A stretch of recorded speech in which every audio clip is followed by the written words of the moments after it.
शांत देशमुख के जो पिता हैं उनके सदन की कामना करके इस पृथ्वी में जन्म लेने के बाद, आवाज नहीं आ रही क्या आपको? कुछ दिक्कत है? आ रही आ रही। इस पृथ्वी में जन्म लेने के बाद में एक न एक दिन ये 5 तत्वों से बना हुआ शरीर को छोड़ना होता है। कृमिविट भस्मसं कासम त्रिधावस्था शरीरतः, यहाँ जो हमारा शरीर है, इस शरीर के चले जाने, आत्मा इस शरीर को छोड़ देता है, प्राण शरीर से निकलता है। उसके बाद में इस डेड बॉडी, इस शरीर का जो मनुष्य का जो शरीर है, मृत अवस्था का जो शरीर है, उसके 3 अवस्था गरुड़ पुराण में 3 अवस्था बताया है। कृमिमिट भस्मसं कासम त्रिधावस्था शरीरतः,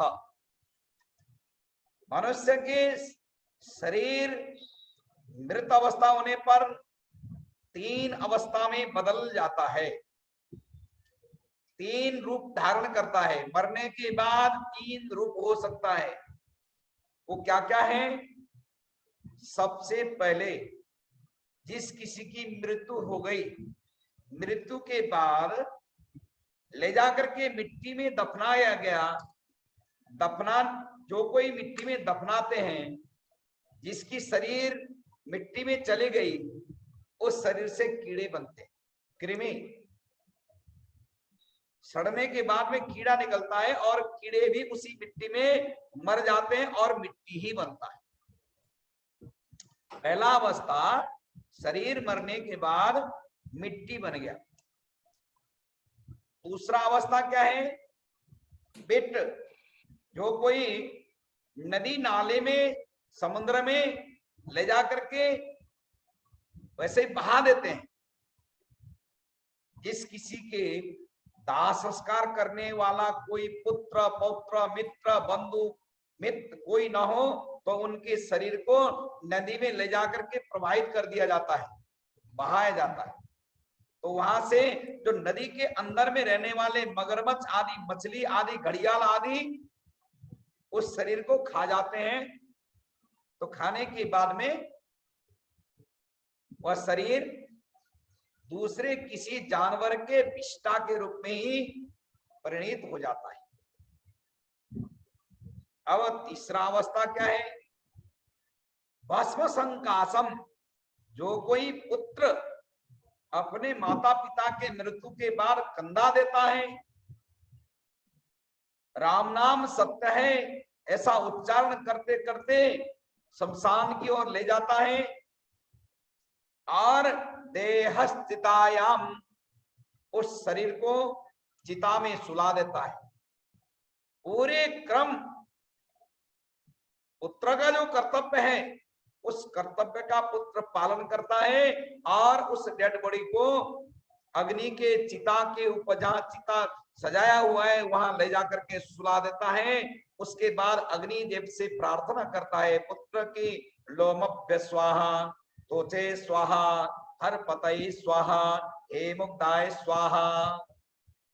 आप इस मेरे पिता का जो मृत शरीर है, इस मृत शरीर को हे अग्निदेव आप स्वीकार करें।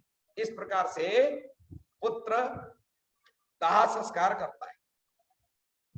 दाह संस्कार करने के बाद उसमें से क्या बनता है?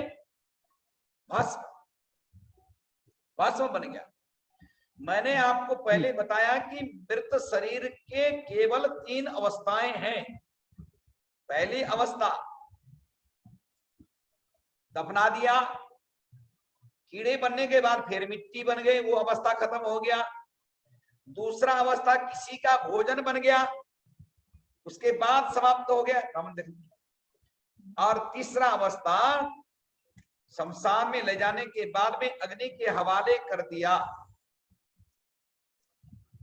तो राख बन गया। ये मनुष्य का जो शरीर है, ये चोला मिला हुआ है। केवल 3 अवस्था तीन चीज बन सकता है। सो मैंने आपको बताया इस शरीर से ज्यादा लगाव भी ठीक नहीं कि मैं अहंकार, मैं बड़ा हूं, मैं बलवान हूं, शक्तिशाली हूं, मेरे पास धन संपत्ति है, सब कुछ व्यवस्था मेरे पास है, मेरी बुद्धि विद्या यश सब कुछ मेरे पास है। ऐसा गर्व करने की आवश्यकता नहीं है। कभी भी क्षणभंगुर और क्षण में नष्ट हो सकता है ये शरीर। किसी भी प्रकार की कहीं से भी कोई ऐसा भयंकर बीमारियां आकर के उसको पकड़ लेता है। अच्छे से अच्छे शक्तिशाली बलवान को भी जब ऊपर वाले का जो मृत्यु रूपी चक्र जो है आकर के घेर लेता है तो उसके फंदे से निकलना मुश्किल है। तो आज श्री गणेश राव जी ने इस 5 तत्वों से बना हुआ शरीर को छोड़ दिया है और अंगुष्ट मात्र शरीरम आहा कुरियान कलेबरम। जब प्राण शरीर से निकलता है तो गरुड़ जी कहते हैं कि एक अंगुष्ट मात्र शरीर, एक अंगुष्ट मात्र शरीर दर्शन होता है। जब कभी हम लोग चिता में संस्कार करते हैं, दाह संस्कार करते हैं, उस समय में उस चिता से एक पासपोर्ट साइज आत्माराम स्टैचू मिलता है। निकालना चाहे तो निकाल के आप वहां से हड्डी के रूप में ला भी सकते हो। आत्माराम दर्शन होता है। कभी आप लोगों ने देखा हो एकदम बैठा हुआ ये आत्माराम अंगुष्ठ मात्र, एक अंगुष्ठ मात्र का एक शरीर, छोटा शरीर होता है और वो प्रत्यक्ष सामने आंखों से दिखाई देता है। अब प्राण शरीर से निकल गया। प्राण शरीर से निकलने के बाद में गरुड़ पुराण में भगवान विष्णु ने गरुड़ जी को स्पष्ट रूप में बताया कि देखो माया मोह विलास वैष्णव वै क्रियते कथम। संसार में माया मोह में फंसा हुआ मनुष्य क्या करे। गरुड़ जी ने प्रश्न किया कि सुगमम भगवान नाम जिह्वा च वसवरतिनी तथापि नरकम यान्ते दिग्दिगास्तु नराधमम। गरुड़ जी कहते हैं कि हे भगवान, आपका जो नाम है बहुत छोटा है, सरल है, सुगम है। आप विस्तृत कथा बताएं कि मां और पिता अर्थात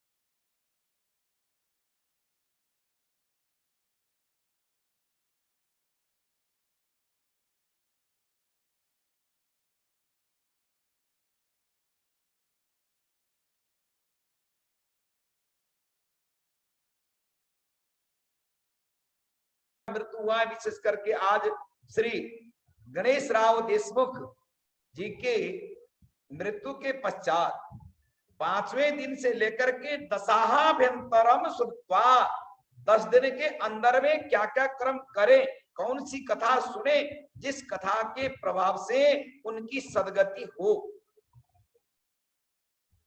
ऐसा पवित्र कथा आप हमें बताएं। तो भगवान विष्णु कहते हैं कि धर्म दृढ़ विरुद्धम उरोवेद स्कंद पुराण शाखाढ्य कर्तु कुसुम मोक्ष फलान मधुसूदन पादपो जयति। ऐसे धर्म रूपी एक वृक्ष है, धर्म रूपी वृक्ष। धर्म रूपी वृक्ष कौन है? भगवान विष्णु ही है। धर्म कहां से शुरू होता है? भगवान विष्णु से शुरू होता है। कहाँ समाप्त होता है? भगवान विष्णु में ही समाप्त होता है। धर्म रूपी वृक्ष है भगवान। एक पेड़ गरुड़ पुराण में भगवान विष्णु को एक वृक्ष के रूप में दर्शन कराया है। धर्म दृढ़ वृद्धमुलो वेद स्कंदा, उन धर्म रूपी वृक्ष में 4 बड़े बड़े टहनियां हैं, बड़े बड़े शाखाएं 4 हैं। अभी बस 4:30 मिनट बाकी है। अभी 4 मिनट के बाद में ये अभी सेट करते करते थोड़ा सा टाइम लग गया था। 4 मिनट के बाद में ये एक बार बंद हो जाएगा, दोबारा आप लोग ज्वाइन कर लेना, ठीक है जी। फिर 40 मिनट चलेगा, तब तक कथा हो जाएगी। हाँ हाँ जी।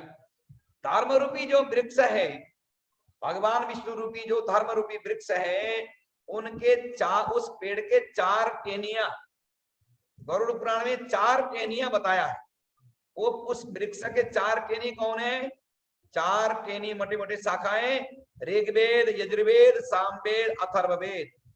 ऋग्वेद, यजुर्वेद, सामवेद, अथर्ववेद, ये 4 वेद रूपी 4 शाखाएं हैं। और उन 4 वेद रूपी जो 4 तरफ के 4, पूर्व, दक्षिण, पश्चिम, उत्तर, ये चारों दिशाओं में ऋग्वेदो, यजुर्वेदो, सामवेदो, अथर्वण, ये जो 4 वेद हैं, ये 4 वेद में से छोटे छोटे शाखाएं, छोटी छोटी टहनियां निकली 18 प्रकार के टहनियां निकली। पुराण शाखाढ्य, पुराण शाखा के रूप में निकले। 18 पुराण है हमारे, 18 पुराण हिंदू शास्त्र में 18 प्रकार के पुराण है। कौन है? मद्वयम भद्वयम चैव प्रत्रयम व चतुष्टकम अनापलिंग कुस्कानी पुराणानी पृथक पृथक। हमारे ये 18 पुराण अलग अलग करके मैं बताऊं तो मत्स्य पुराण, मार्कंडेय पुराण, भागवत पुराण, भविष्य पुराण, ब्रह्म पुराण, ब्रह्मांड पुराण, ब्रह्म वैवर्त पुराण, विष्णु पुराण, वामन पुराण, बाराह पुराण, वायव्य पुराण, अग्नि पुराण, नारद पुराण, पद्म पुराण, स्कंद पुराण, लिंग पुराण आदि हमारे 18 पुराण हैं। ये टोटल 18 पुराण। और उन 18 पुराण में सर्वोत्तम पुराण कौन सा है महाराज, ये बताइए।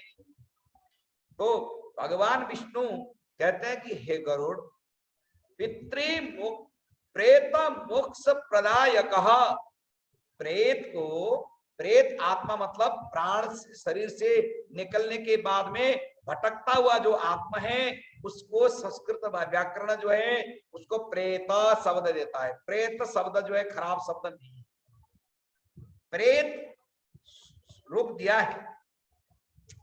तो प्रेत कल्प, ये गरुड़ जो पुराण जो है प्रेत मोक्ष प्रदायकम, 18 पुराण में से जो ग अक्षर से निकलता है गरुड़ पुराण, या गरुड़ पुराण पितृ को मोक्ष प्रदान करता है।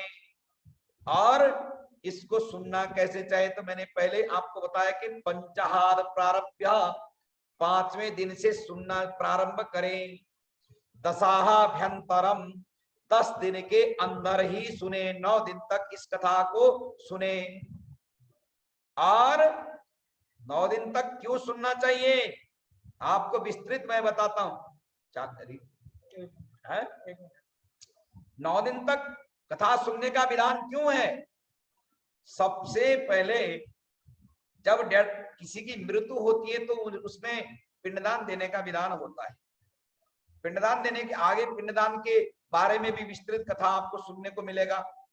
पिंडदान, गौदान, सैयादान, भूमिदान, अनेक प्रकार के दान आदि का भी इस गरुड़ की कथा में विस्तृत लिखा हुआ मिलेगा, आपको सुनने को मिलेगा।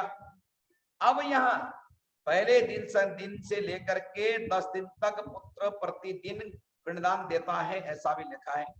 कई लोग 10वें दिन में जाकर के नदी किनारा में या किसी बगीचे में या फिर किसी अपने जहां पूर्वजों को पिंडदान दिया गया स्थान ऐसे स्थान में जाकर के पिंडदान करता है। इसलिए उस पिंडदान से पूर्व में इस कथा को समापन। हाँ, अब आ गया जी, आवाज आ रही है? ठीक है, ठीक है, ठीक है। तो इस कथा को 10 दिन के अंदर में सुनने से पितृ को मुक्ति मिलती है। अब यहां बताया कि धर्मरूपी जो वृक्ष है, उस वृक्ष के हमने अभी बताया कि 18 मतलब 4 बड़े बड़े केनिया, उनमें से 18 छोटी छोटी शाखाएं, उन जो छोटी छोटी शाखाएं हैं उनमें से कर्मरूपी फूल फूलता है।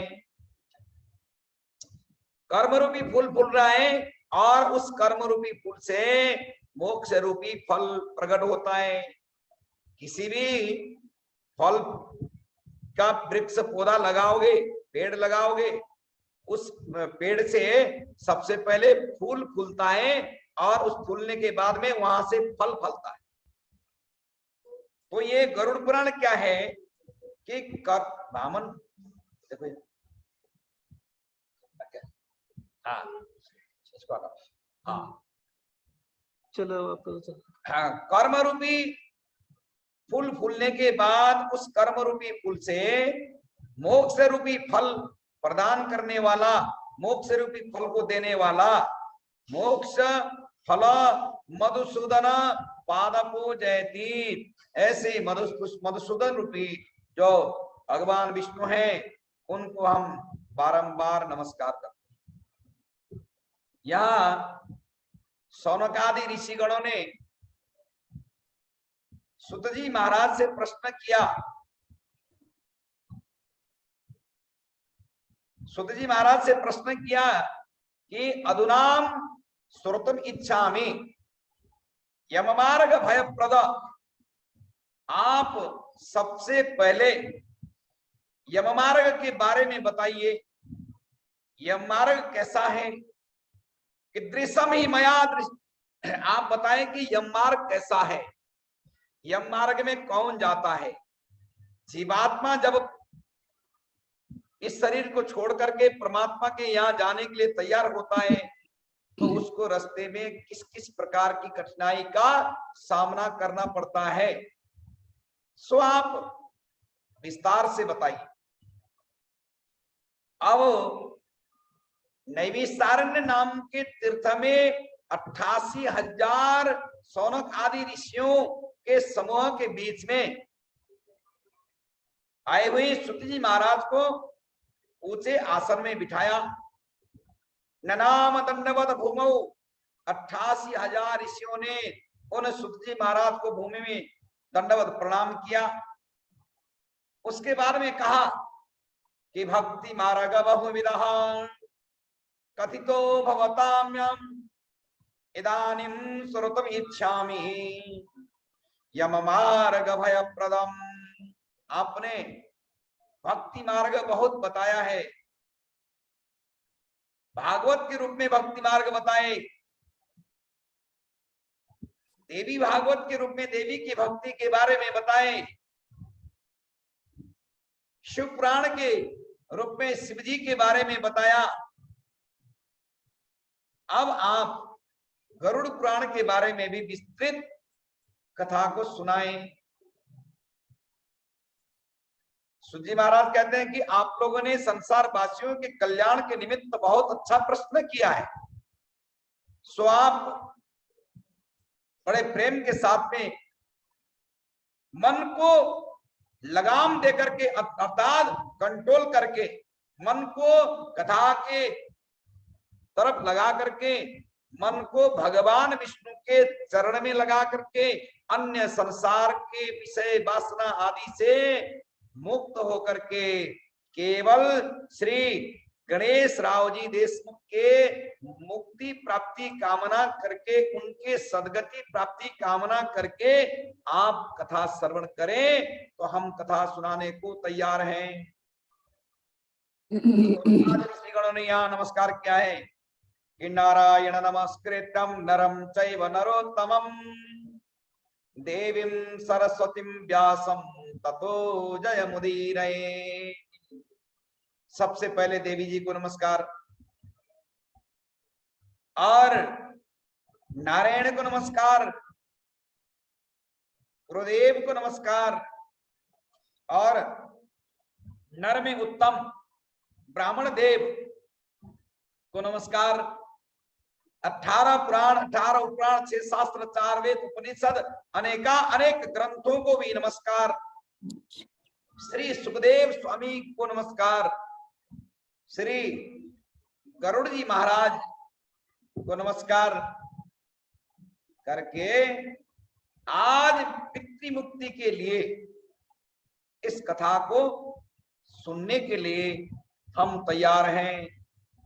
तो सबसे पहले जीवात्मा कैसे पैदा होता है और बड़ा कैसे होता है, मृत्यु कैसे आती है, मृत्यु आते समय में मरने के टाइम में कितना कष्ट होता है, और मरने के बाद तुरंत क्या घटना होता है, उसके बाद वहां कौन मिलते हैं। जब शरीर से प्राण निकलता है तो निकलते ही सामने कौन आ जाता है।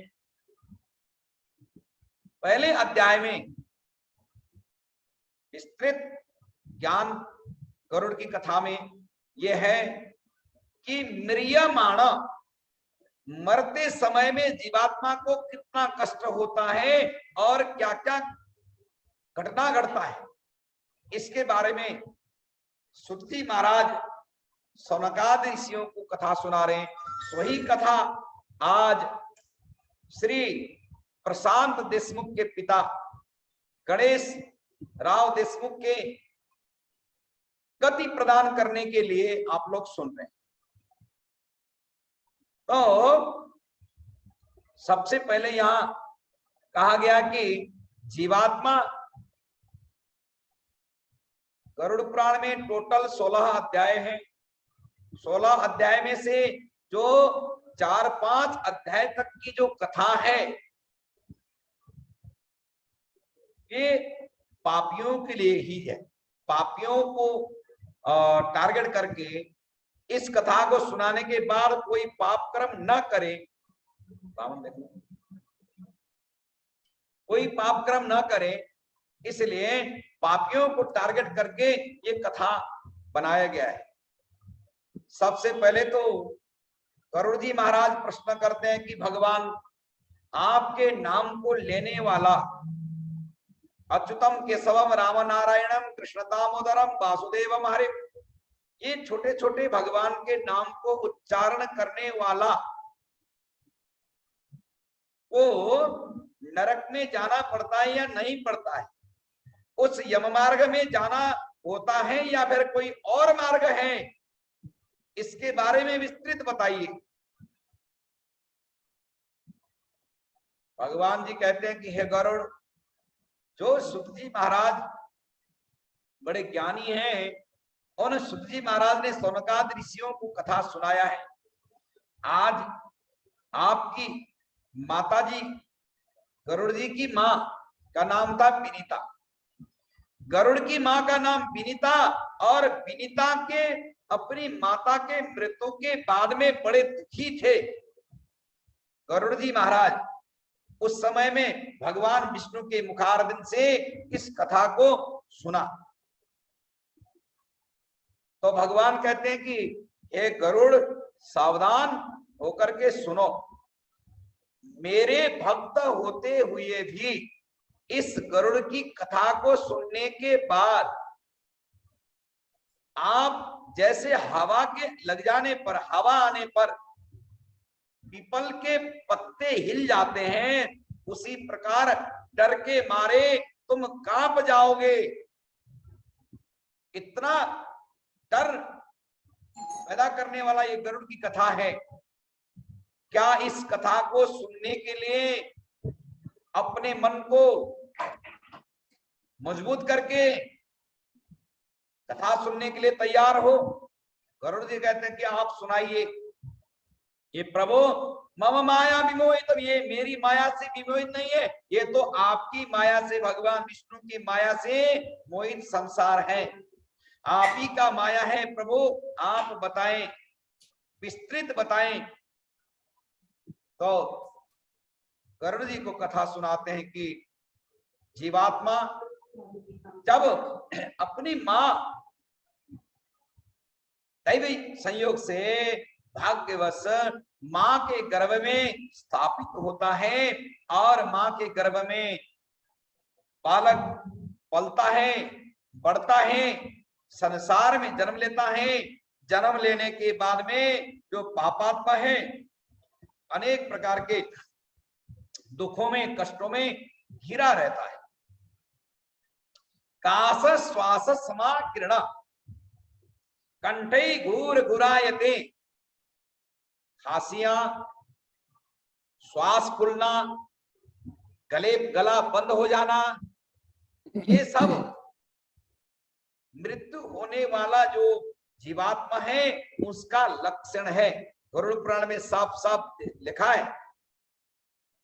अब एक खटिया के ऊपर जब वृद्धावस्था हो गया, एक खाट में शयन किया हुआ है, अब उसके बच्चे आदि हैं, बहू है, बेटा है, जब तक धन संपत्ति, पिता के पास धन संपत्ति होता है, पति जब तक धन संपत्ति कमा के लाता है तब तक पत्नी भी पति का ध्यान रखती है, पुत्र भी ध्यान रखता है, मित्र बंधु वर्ग आदि भी ध्यान रखते हैं, तब तक ध्यान रखते हैं जब तक उसके पास में अर्थव्यवस्था हो। गरुड़ की कथा में देखिए, हर कोई ऐसा नहीं होता है, हर कोई अपने पति को, अपने माता पिता को अवहेलना नहीं करता है। यहाँ गरुड़ पुराण में बताया कि पापियों के लिए 6ठे अध्याय तक पापियों का वर्णन है, इसलिए यहाँ पापियों की कथा से ही शुरू हो रहा है। तो पापी क्या करता है? जो पापात्मा है वो अपनी माँ को माँ का दर्जा नहीं देता है। माँ भगवती होती, भगवान का स्वरूप होती है, लक्ष्मी का स्वरूप होती है, माँ लक्ष्मी ही है, और पिता भगवान के बराबर होता है। जो पापात्मा जो है वो माता पिता को भगवान नहीं समझता।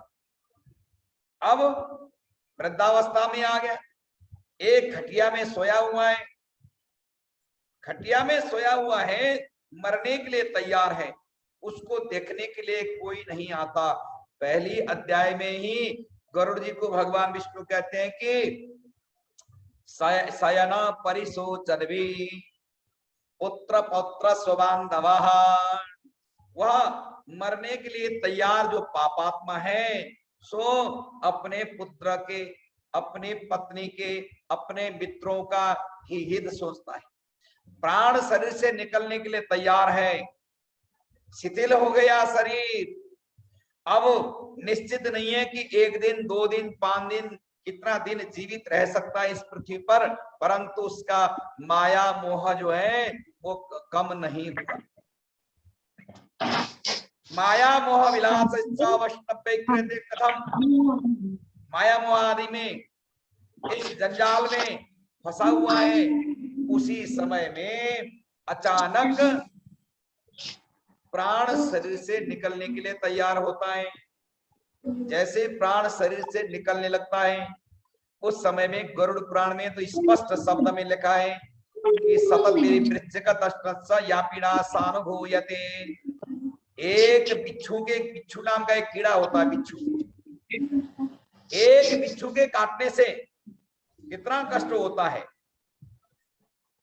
एक बिच्छू के काटने से जितना कष्ट होता है तो 100 बिच्छुओं के काटने से जितना कष्ट होता है उतना, उससे भी अधिक कष्ट प्राण शरीर से निकलते समय में उस पापात्मा को होता है।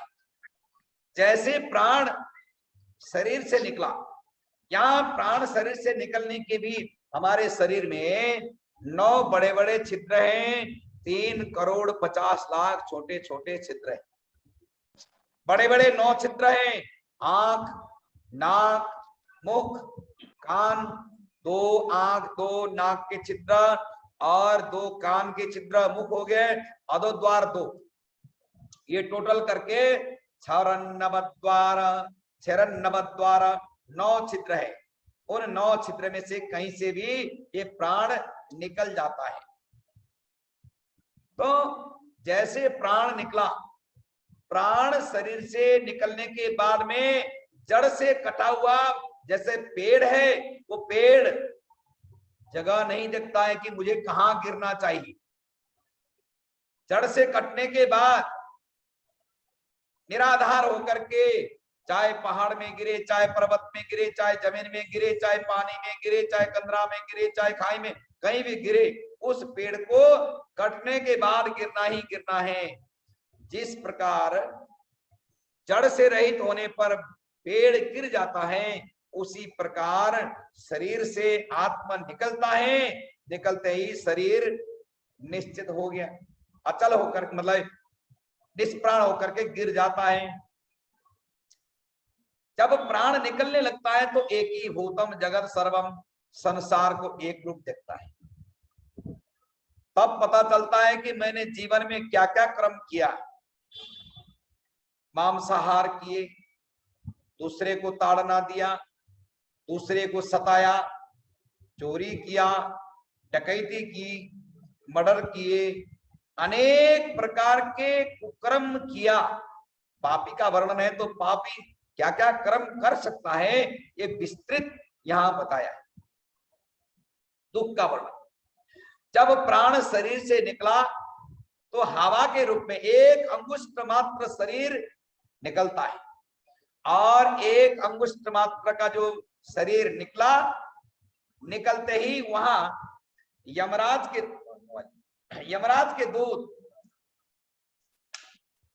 दूत सामने आते हैं। वो यमराज के दूत सामने आते हैं, और वो कैसे हैं? काक कृष्णौ वक्रतुंडौ ऊर्ध्वकेशौ नखायुधौ दंतौ कटकटायते। जैसे प्राण शरीर से निकला, प्राण शरीर से निकलते ही यमराज के दूत सामने खड़े हो जाते हैं। एकदम सामने यमराज के दूत खड़े हैं, और वो यमराज के दूत कैसे हैं? काक कृष्णौ, कौवे के जैसे काले हैं, बड़े बड़े पेट वाले हैं, वक्रतुंड, और नखायुधौ, लंबे लंबे बड़े एकदम नुकीले दांत हैं, और नाखून भी बड़े बड़े हैं, पैनी बड़ी लंबी लंबी नाखून है, और दांत, दंतों कटकटा है, दांत को कट कट कट कट कैसे दांतों को बजाते बजाते एकदम सामने आ जाते हैं, और उस आत्मा को जल्दी से पकड़ लेते हैं। डेड बॉडी घर में सोया हुआ है, लोगों को खबर दिया जा रहा है कि हमारे पिताजी एक्सपायर हो गए हैं, हमारे पिताजी चले गए हैं, आप लोग आ जाइए साथ देने के लिए। जब तक बंधु वर्ग आदि को, मित्रों को पता चलता, तब तक वह आत्मा यमराज के फंदे में फंसा मिलता है। उसी समय यमराज के दूत उसको पकड़ लेते।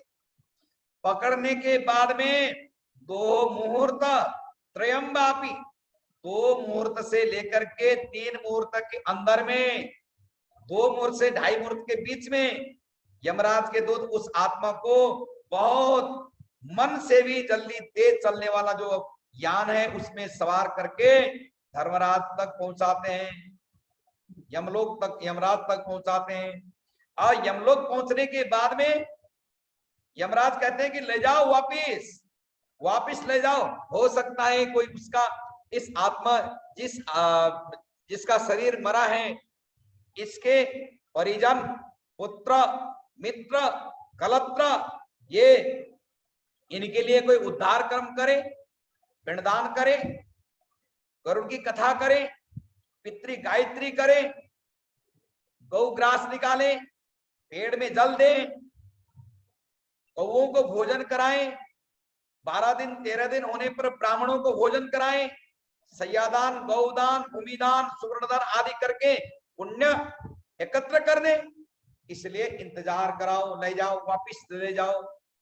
जब यमराज के दूत को आज्ञा मिलता है यमराज से, तो यमराज के दूत एक मुहूर्त में वापिस उस आत्मा को उस शरीर तक लेके आते हैं, वापिस ले आते हैं।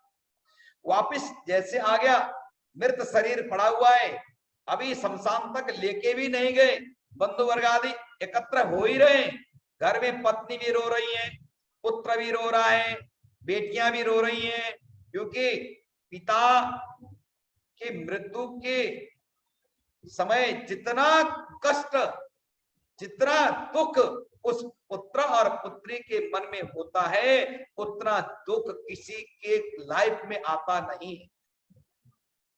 पिता के मृत्यु के बाद इतना बड़ा चोट उस पुत्र को लगता है कि वो पुत्र उस चोट से उभर ही नहीं पाता, बहुत बड़ा कष्ट होता है। जैसे शरीर में रीढ़ की हड्डी के कमजोर हो जाने पर, टूट जाने पर वह शरीर किसी काम का नहीं होता, उसी प्रकार घर का जो लीडर है, घर का जो मालिक है, उस पिता की मृत्यु के बाद में उस पुत्र को कितना कष्ट होता होगा, कितना दुख होता होगा, वह दुख अपने जुआ से वर्णन नहीं कर सकते। इतना कष्ट होता है, इतना दुख होता है। परंतु पुत्र, पुत्र शब्द क्यों कहा गया?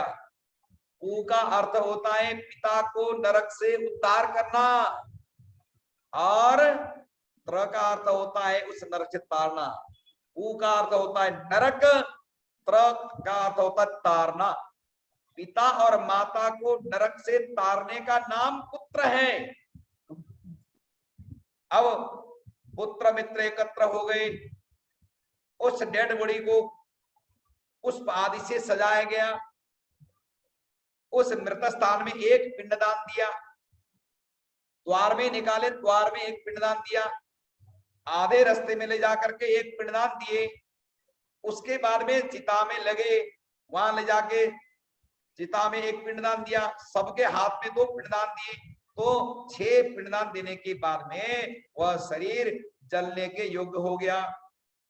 देहश्चितायाम, उस शरीर को चिता में सुला दिया, परिक्रमा किया। परिक्रमा करने के बाद में जब अग्नि जल जाता है, अग्नि जलने के बाद में बीच में अर्ध कपाली क्रिया होता है। कपाली क्रिया बोलते हैं, एक दंड, एक लकड़ी रखा हुआ होता है, तो उस लकड़ी से पिता के सिर में टक्कर देना होता है, टक्कर मारना, तो कपाली क्रिया। कपाली क्रिया करने के बाद में वहां से आ गए, मुंडन आदि कराए, और मुंडन आदि कराने के बाद में दूसरे वस्त्र को धारण किया और एक भक्ति होकर के रहे। यहाँ बहुत सारा नियम है, बताया है कि किसी को छोना नहीं चाहिए, खटिया में नहीं सोना चाहिए, सिला हुआ वस्त्र नहीं धारण करना चाहिए, नमक नहीं खाना चाहिए, दूसरे का दिया हुआ घर का अन्न ना खाए, दूसरे, मतलब बहुत सारी यहाँ जो नियम बताया है, बहुत लंबा नियम बताया। इस प्रकार से जब शरीर चिता तक चला गया, तो ये जो दुखी जो है, जो पापी है, इस प्रकार से मृत्यु को प्राप्त होता है। इसके बारे में आप लोगों ने पहले अध्याय में कथा को श्रवण किया। जब यमराज के दूत उस आत्मा को वापस लेके आते हैं, वापस लाने के बाद में 12 दिन तक उसी घर में रखते हैं, 12 दिन तक।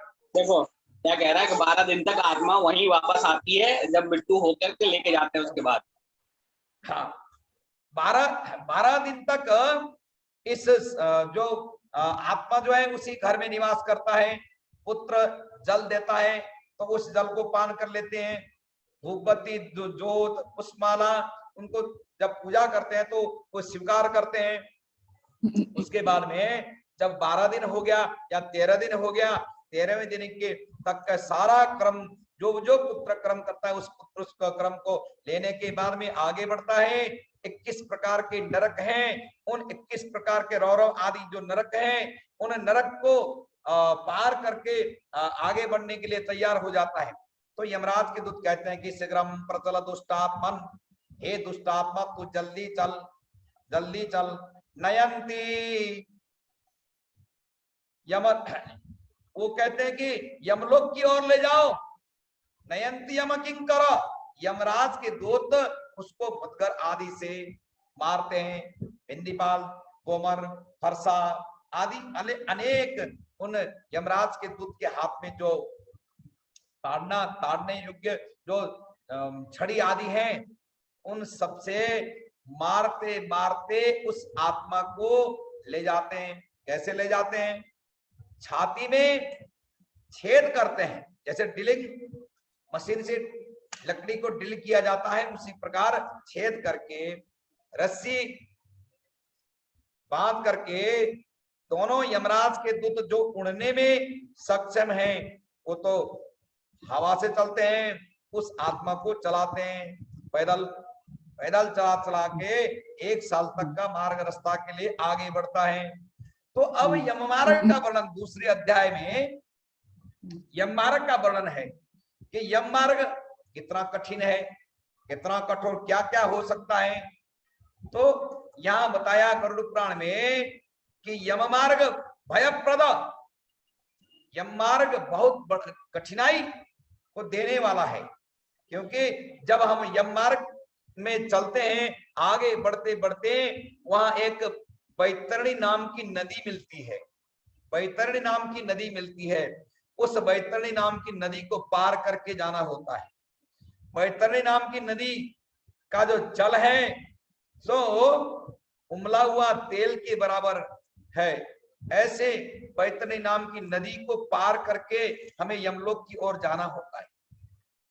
यहाँ बहुत सारे कष्टदायक रास्ता है, कभी जलते हुए अंगार के ऊपर चलना पड़ता है, कभी पहने पहने कांचों के जो एकदम पैर रखते ही चुभ जाता है, ऐसे कांचों के ऊपर से चलाया जाता है, कभी चाकू के तलवार के धार के बराबर जहां पैर रखते ही कट जाता है, 2 हिस्सा हो जाता है, ऐसे भयंकर रास्तों से चलाया जाता है। कभी ऊपर से आगों की वर्षा, अग्नि का वर्षा हो रहा है, कोयले का वर्षा हो रहा है, चलता हुआ लावा आदि का वर्षा हो रहा है, ऐसे रास्ते से चलना पड़ता है। कभी बर्फों से चलना पड़ता है, कभी कीड़े आदि से कटाया जाता है, कभी एकदम उल्लू आदि से, मगरमच्छ आदि से, घड़ियाल आदि बड़े बड़े चोंच वाले जो जानवर हैं, उन सभी से नोचाया जाता है, कटवाया जाता है। कभी कौओं आदि से चोंच डंक मरवाया जाता है, कभी गिद्ध आदि से आक्रमण ये उसको प्रभावित कराया जाता है। क्या हाँ, तो इस प्रकार से आगे बढ़ता है। तो यम मार्ग में बहुत कठिनाई है, उस यम मार्ग को अनेक प्रकार के कठिनाई को पार करते। अब आगे जाते जाते वहां एक सालमली नाम का वृक्ष मिलता है, पेड़। सालमली नाम का पेड़ ऐसा भयंकर पेड़ है जिसमें ऊपर को पैर और नीचे की ओर सिर करके उल्टा लटकाया जाता है, वो पापियों के लिए, और नीचे से आग लगा दिया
जाता है, अनेक कष्ट होता है।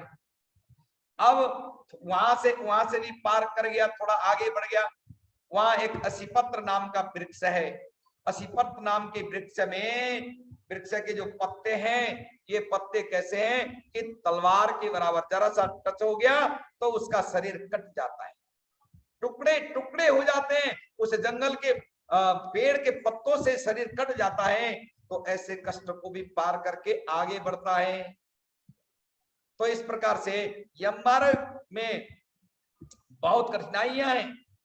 अब तीसरे अध्याय में यमराज के दूत उस आत्मा को ताड़ना देते हैं, परेशान करते हैं। आत्मा कहता है कि आप क्षमा करें, हमें क्षमा करें, बहुत कष्ट मिल रहा है। उधर मेरे घर में मेरी पत्नी, मेरा पुत्र, मेरी बेटियां, मेरे जो छोटे छोटे नाती पोते बहू आदि मित्रजन मेरे न रहने पर दुखित है। मैं यहाँ इतना कष्ट उठा रहा हूं, आप हमें क्षमा कर दें। तो यमराज के दूत कहते हैं कि हम क्षमा करने वाले नहीं हैं, हम क्षमा नहीं कर सकते। तुमने जो कुछ पाप कर्म किया है उस पाप कर्म के फल को भोगो। यदि तुमने जीवन में कोई पुण्य कर्म किया होता, जीवन में कभी गौदान किया होता, तो इस बैतरणी नाम की नदी को पार कराने के लिए यहाँ नाव के रूप में गाय सामने मिलती, और गावों में अग्रता संति, गावों में संत पृष्ठता, गावों में हृदय संति, गवाम मध्य वसाम्यम। यदि आपने गौदान किया हो, गौ को ग्रास निकाला हो, कभी गौ को घास दिया हो, तो कभी गौ का सम्मान किया हो, गौ की परिक्रमा की हो, गौ गोपाष्टमी में ग्रास दिया हो, तो तुम इस नदी को पार करने के लिए इस नाव में बैठ सकते हो, अन्यथा नहीं। कभी अतिथियों का सम्मान किया हो, कभी अपने घर में माता पिता है, उनके चरण कितने बड़े बुजुर्ग होने पर कितना पैर में दर्द होता है, अनेक कष्ट होता है। बेटा ऑफिस को चला गया, सुबह उठने के बाद स्नान किया, नाश्ता किया, माता पिता की हाल खबर नहीं पूछा, वैसे ऑफिस को चला गया, शाम को देर से आ गया क्योंकि कंपनी का भार बेटे के ऊपर बहुत है, जिम्मेवारी है। शाम को परेशान होकर के थक करके आ गया, आते ही आराम कर गया, लेट गया, भोजन करके लेट गया। माँ और पिता की सूद नहीं ले पाया, माँ और पिता को कितना कष्ट हो रहा है ये नहीं पता कर पाया। अब प्रातः काल हो गया, वैसे ही चला गया।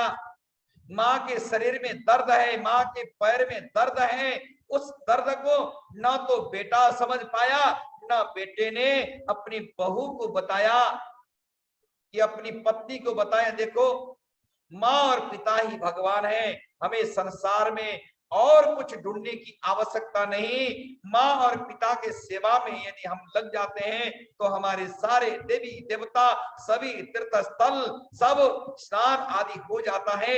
इसलिए माँ और पिता को कष्ट नहीं मिलना चाहिए। यदि पुत्र इतना अपनी पत्नी को बोले तो बहू, माँ, सासू माँ और ससुर की सेवा के लिए तत्पर हो जाती। ये सब तो मैंने नहीं किया, इसलिए हे देही, अब जैसा कष्ट मिलता है इस कष्ट को भोगने के लिए तैयार हो जाओ। यहां से आगे बढ़ता है, आगे बढ़ गए। आगे बढ़ने के बाद में एक दुख से दूसरा दुख, दूसरे दुख से तीसरा दुख, अनेक कष्ट को सहन करते करते करते करते यम यातना, जितने भी यमराज के दूत ताड़ना देते हैं, मारते हैं, कटवाते हैं, क्योंकि आत्मा कभी मरता नहीं, कष्ट को भोगता है। अब इस प्रकार से आगे बढ़ते हैं। आगे जाकर के कुंभिपाक आदि जो नरक है, उस नरक में चौथे अध्याय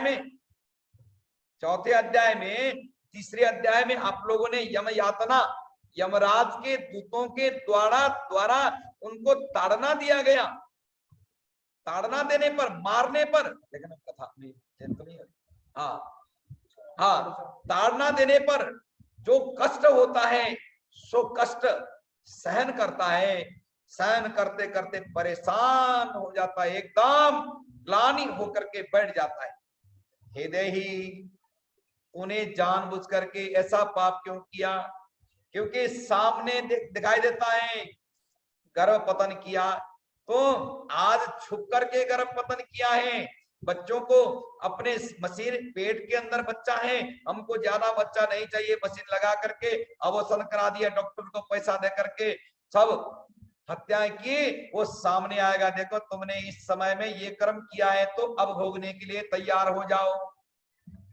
अब अपने मच्छर आ जाते हैं, मच्छरों को मारते हैं, मक्खी को मारते हैं, कीड़े को मारते हैं, अनेक प्रकार की हत्याएं पाप कर्म करते हैं। तो उन सभी को सामने एकदम, जैसे विवाह के समय में जो वीडियो बनाया गया था, कैसे मित्रों से मिला, कैसे बंधुओं से मिला, कैसे उत्सव हुआ, कौन नाच गान कर रहा है, ये सभी रिकॉर्डिंग होने के बाद, वीडियो बनने के बाद में 10 साल 20 साल के बाद में भी सब स्पष्ट दिखाई देता।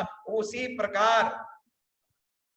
प्रकार सामने अपने कर्म का वीडियो अपने जीवन में छिपकर। हाँ जी, क्या बोलते?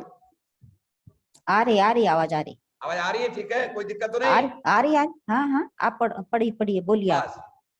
2 मिनट रह गया है, फिर थोड़ा सा आज की कथा आज थोड़ा सा लंबा है, क्योंकि हमें 4-5 अध्याय कथा आज करनी होगी, थोड़ा सा टाइम लगेगा। यदि कोई बात बंद हो गया तो दोबारा ज्वाइन हो जाएगा। थोड़ा अभी आज थोड़ा सा कथा आगे बढ़ाएंगे। हाँ जी पावन। हाँ, तो इस प्रकार से अपने कर्म, जीवन में जितने भी कर्म किए, जितने पाप कर्म किए या पुण्य कर्म किया, एक एक दिन के एक एक क्षण, एक एक पल में जो आपने अच्छे या बुरे कर्म किए सामने दिखाई देता। आपने एक लोटा पानी किसी पेड़ के जड़ में, किसी पौधों में चढ़ाया है, वो भी लिखा गया कि ये श्रवण और श्रवणी लिखित करते हैं, ले जाके चित्रगुप्त को बताते हैं, चित्रगुप्त धर्मराज को बताते हैं, धर्मराज निर्णय लेते हैं। तो इस प्रकार से मनुष्य का ये कर्म चलता है, तो सामने दिखा देते हैं कि भैया तुमने ये कर्म किया है, तुमने इस दिन में गाय को डांटा है, गाय को मारा है, कुत्ते को मारा है, पक्षी को मारा है, ब्राह्मण को गाली दी है, किसी अन्य को गाली दिया है। तो इस प्रकार सभी उस जीवात्मा के शुभ और अशुभ कर्म सामने दिखाई देते हैं। अब परेशान होकर के कहता है कि हे जय ही, मैंने तो पुत्र पौत्र आदि पत्नी को खुश करने के लिए मैंने कभी उल्टा कर सीधा कर्म किया है, कभी बच्चों को भरण पोषण करने के लिए दूसरे के शरीर को मार करके काट करके व्यापार करने के लिए रखा हुआ है, मांस मीट के दुकान लगा करके रखा हुआ है, अपने पैसा को ले जा करके उसको दे देते हैं, ला करके भोजन करते हैं। जब अपने बच्चों के, अपने छोटे छोटे बच्चे हैं, उन बच्चों के थोड़ा सा हाथ में अंगुली में कहीं चोट लग जाए तो कितना कष्ट होता है। तो दूसरे के शरीर को काट करके भोजन करते समय में तुमको दुख नहीं हुआ, तुमको कष्ट नहीं हुआ, तो आज तुम इस अपने किए हुए कर्म के फल को भोगने के लिए डर रहे हो। अब तुम शीघ्रम प्रचरत दुष्टात्मा, हे दुष्ट आत्मा, तूने पाप कर्म किया है, अब तू नरक के और चलो। इस प्रकार से खींच करके, धक्का दे करके, खींच करके, घिसाड़ करके उसको, उस आत्मा को नरक की ओर ले जाते हैं। अब तो इस प्रकार से यमराज के दूत ताड़ना देते हैं कि 3री अध्याय में यम यातना के बारे में आप लोगों ने विस्तृत कथा को श्रवण किया है। 4थे अध्याय में जाकर के अब जो आप लोग कथा सुनने जा रहे हैं, 6थे अध्याय में पाप जन्मादि दुख वर्णन, जो जीवात्मा विशेष करके जो हमने कल पापों के बारे में बताया था, पापियों के बारे में बताया था, पापी पाप कर्म भोगने के लिए कहाँ जाता है, उसके बाद में जाते समय में उसको कितना कष्ट होता है यम यातना में, इसके बारे में आपको कल बताया। कल 1 अध्याय से लेकर के 5 अध्याय तक की कथा हुई, जिसमें सबसे पहले यम मार्ग वर्णन, मतलब पहले सबसे पहले तो जीवात्मा मरता कैसे है, मरने के समय में यमराज के दूत कैसे दर्शन देते हैं, इसके बारे में आपको बताया है। उसके बाद दूसरे अध्याय में यम मार्ग का वर्णन, यम मार्ग का वर्णन, देखो मेरा मोबाइल का लाओ यार, दूसरे अध्याय में यम मार्ग का वर्णन बताया गया कि यम मार्ग में चलते चलते उनको कितना कष्ट होता है, कहां कहां से होकर के गुजरना पड़ता है, इसके बारे में तीसरे अध्याय में यमराज के दूत यमलोक जाने के लिए यम मार्ग में चलते चलते कितने प्रकार की ताड़नाएं देते हैं, मारते पीटते ताड़ना देते हैं, उसके बारे में विस्तृत कथा बताई। चौथे अध्याय में नरक प्रद पाप चिन्ह वर्णन, नरक में कैसे कैसे पाप कर्म करने से कैसे कैसे नरक मिलते हैं, इसके बारे में 5वें अध्याय में इस पृथ्वी में आने के बाद जैसे गौ हत्या करने वाले, कन्या घात करने वाले, गर्भ पतन करने वाले, सुवर्ण आदि को चोरी करने वाले, अनेक प्रकार के जो पाप कर्म करने वाले हैं, इस पृथ्वी में आने के बाद में कोई काड़ा, कोई लंगड़ा, कोई पीछे से हड्डी निकला हुआ, कोई कोड़ी, ऐसे बन करके पैदा होता है। इसके बारे में आपने 5वें अध्याय में कथा श्रवण किया। आज अब कथा 6ठे अध्याय से प्रारंभ होता है, तो 6ठे अध्याय में पाप जन्म दुख वर्णन, मतलब पाप कर्म करने वाला जो पुरुष है, जीवात्मा है, पाप कर्म कर गया, पाप कर्म करने के बाद में अनेक हजारों हजारों लाखों लाख जन्म मनुष्य के अलावा पेड़ पौधे, लता गुल्म, कीड़ा मकोड़ा आदि पक्षी, जानवर, थलचर, जलचर, नवचर, ये सब बन करके पैदा होने के बाद 80 लाख शरीर बदलने के बाद में दोबारा मनुष्य के शरीर में घूम करके दोबारा आता है। तो आते समय में कैसे जन्म लेता है, पापी कैसे पैदा होता है, जो पापी होता है, जिसके मन में पाप बैठा हुआ है, जिसके शरीर में पाप बैठा हुआ है, जिसके जिह्वा में, जिसकी वाणी में पाप बैठा हुआ है, जिस किसी से वार्ता करता है, बोलने लगता है, तो बोलते बोलते गाली देकर के बोलना शुरू करता है। जब बोलना बंद कर देता है तो गाली के साथ बंद करता है।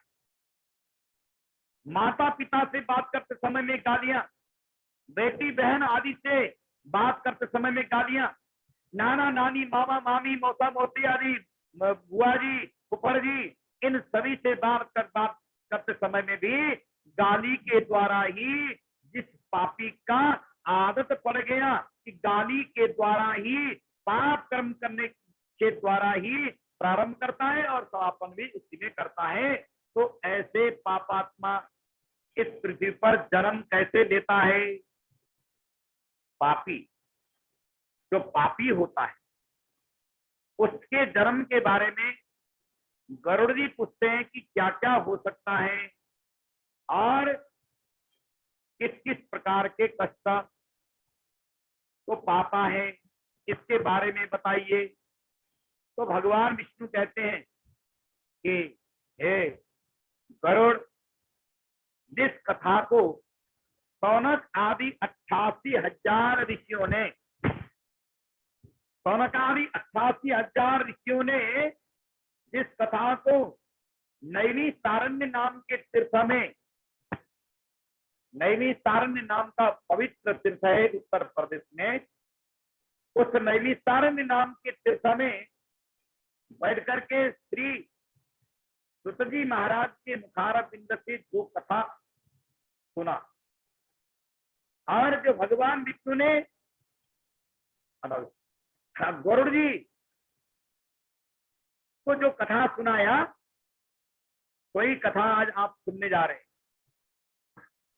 अब यहाँ गरुड़ जी कहते हैं कि कथम उत्पत्ते मातुर जठरे नरका गतः। हे भगवान, गर्भादि सुखम यद भुक्ते तन्मे कथय के सबह। गर्भ के अंदर में बच्चे को कितना कष्ट होता है। जो नरक में लाखों लाख जन्म बिताने के बाद, लाखों लाख वर्ष नरक में बैठने के बाद, जब मनुष्य पृथ्वी में जन्म लेता है दोबारा, उस समय में माँ के गर्भ के अंदर में उसको कितना कष्ट होता है, इसके बारे में बताइए। भगवान विष्णु कहते हैं कि स्त्री को सुस्तु प्रसंगे न निरुद्धे शुक्लशोणिते यथायम जायते मृत्या तथा वक्ष्यम्यहं तव। भगवान विष्णु कहते हैं कि स्त्री और पुरुष के प्रसंग से, शुक्र और शोणित के योग से जीवात्मा का प्रारंभ होता है और ऋतु मध्य ही पापीनाम देहोत्पत्ति प्रजायते। जो मैंने कल आप लोगों को कथा सुनाया था कि इंद्र ने बड़ा जघन्य अपराध किया था, ब्रह्महत्या। इंद्र ने ब्रह्महत्या किया, अपने गुरुदेव को मारा। उसके बाद में जो ब्रह्महत्या का दोष लगा, जो पाप लगा था, उस पाप में से जो चौथा हिस्सा है तो स्त्री जाति को दिया गया था। और वो पाप 4 दिन तक रजस्वला होकर के स्त्रियां अपने शरीर से धोते जाती हैं, जीवन भर धोती है। तो अब यहाँ पापी कैसे पैदा होता है? एक होता है पुण्यात्मा। पुण्यात्मा अच्छे घर में पैदा होता है, जिसकी माँ और पिता अच्छे हो। अच्छे का मतलब नहाने धोने से अच्छे, शरीर से अच्छे नहीं, मन से अच्छे। जिसका मन भगवान के चरण में लगा हुआ हो वह अच्छा होता है। जिसका तन भगवान के सेवा में लगा हुआ हो, माता पिता के सेवा में लगा हुआ हो, पूर्वजों की सेवा में लगा हुआ हो, वह अच्छा होता है। अतिथि का सम्मान सत्कार करना स्वयं भी करें, बच्चों को भी अतिथि सम्मान सत्कार करना सिखाएं। जितने भी जीवात्मा है उन सबके ऊपर कल्याण करना, दया करना सिखाएं। वो माँ और पिता अच्छे हो। दान करे, दान करने को कहे बच्चों से। पुण्य कर्म करे, पुण्य कर्म करवाए, वो अच्छे हो। और पापात्मा कौन होता है? जो पापी पुरुष पैदा होता है, तो पापी पुरुष की माँ और पिता भी पापी ही होते हैं। पाप कर्म का मतलब यहाँ बताया कि ऋतु मध्य ही जो स्त्री रजस्वला होती है, उस रजस्वला के समय में जो स्त्री काम वासना से युक्त होकर के गर्भ को धारण करती है, 4 दिन के अंदर में, जिस समय में स्त्री पुरुष का मुंह न देखे, पुरुष स्त्री का मुंह न देखे, या फिर स्पर्श न करें, अलग रहे, अलग भोजन करें, ऐसे अशुद्धि के समय में जो कोई संसर्ग में आते हैं और गर्भ धारण करते हैं, ऐसे ऐसे पापी उसी ऋतु मध्य ही नारी नाम। जो पापी जो है ऋतुवती रजस्वला जो स्त्री है, वो गर्भ धारण करती है और पापी पुरुष को जन्म देने के लिए गर्भ में स्थापित करती है। इंद्रस्थ ब्रह्महत्या आदि जो मैंने कल आपको बताया था, तो अभी भी यहाँ आया कि यस्मिन् तस्मिन् दिनत्रये प्रथमे यानी चांडाली, द्वितीये ब्रह्मघातिनी, तृतीये रजकी हेता नरका गतमातरः। पहले दिन में चांडालनी, द्वितीय दिन में ब्रह्मघातिनी, तृतीय दिन में रजकी मतलब धोबिन। इन 3 दिन में जो स्त्री व्यभिचार करके कुल धर्म को न देख करके सहवास करती हैं, जो गर्भ धारण करती हैं, वही बालक आगे जाकर के पापी बनता है। कर्मणा दैवनेत्रेण जंतुर्देहोपपत्तये प्रिया प्रविष्ट उदरम पुंसोरे सकलाश्रयः कलकम् एकरात्रेण पंचरात्रेण वदगुणम् मसायेन तु करकन्नुः प्रचंडम बाततः परम मासेन शिरोद्वाक्यम स्वाप्यद अंगात बहिर्ग्रह। भगवान विष्णु कहते हैं कि जब जीवात्मा मां के गर्भ में स्थापित होता है, पहले दिन में कललम एक रात्रेण, एक रात्रि में कलकल होता है। कलकल का मतलब थोड़ा सा गाढ़ापन। और पंचरात्रेण बुधबुधम, 5 रात्रि में थोड़ा सा और गाढ़ा शहद जैसा बनता है उसका शरीर। और 1 मास में, 1 महीने में मां के अंदर, पेट के अंदर में गर्भ 1 कंदुक गैस के बराबर होता है। उसके बाद में फिर स्वयं 2 महीने का बच्चा गर्भ में हो तो सिर बनना, सिर का आकार बनना तैयार हो जाता है। और सिर के आकार बन गए, उसके बाद में धीरे धीरे धीरे धीरे धीरे अंग प्रत्यंग, हाथ पैर नाखून सभी धीरे धीरे बनते बनते बनते बनते 5 महीने में पूरा अंग बन जाता है। उसके अंदर प्राण प्रवेश कर जाता है। और यहाँ लिखा है कि चतुर्भीर धातवः सप्त पंचभी भव। 5वें महीने पूरा होते होते उस बालक को, माँ के पेट के अंदर ही बालक है, वह बालक भूख प्यास में आ जाता है, भूख लगना शुरू करता है। 5 महीने का बच्चा है, माँ के पेट में जो एक नल जुड़ा हुआ है नाभि के साथ, माँ जो रसायन भोजन करती है, उस रसायन भोजन का जो तत्व है, रस तत्व है, उसके द्वारा उसको पान करता है, पी करके जीता है। वह जो नाभि के द्वारा, नाभि जुड़ा हुआ होता है, तो उसके द्वारा माँ का खाया हुआ पिया हुआ जो पदार्थ है, पोषण पदार्थ, उस बच्चे को लग जाता है। और जब 5 महीने में भूख लगना शुरू हो गया तो षड्भीर जरायुणा बीतः ब्रह्मति दक्षिणा, जैसे 6 महीने का हो गया, 6 महीने होते ही माँ के पेट के अंदर में घूमने लग जाता है। 6 महीने का गर्भ किसी स्त्री के पेट में है तो गौर से देखोगे तो बच्चा जो है माँ के पेट में मारते हुए दिखाई देगा, चलते हुए दिखाई देगा, ये प्रत्यक्ष है।